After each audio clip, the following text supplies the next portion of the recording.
దిగులే పుట్టిన సమయంలో ధైర్యం చెబుతుంటే, గొడవే పెట్టిన తరుణంలో తిడుతూనే వేడుకుంటే, కష్టం కలిగిన ప్రతి పనిలో సాయం చేస్తుంటే, విజయం పొందిన వేళలలో వెనుతట్టి మెచ్చుకుంటే, దాపరికాలే లేకుంటే లోపాలను సరిచేస్తుంటే, ఆట పాట ఆనందం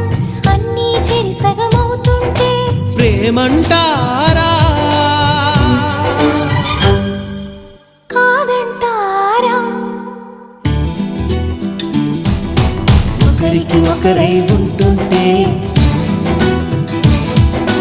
ఒకటిగా ముందుకు వెళుతుంటే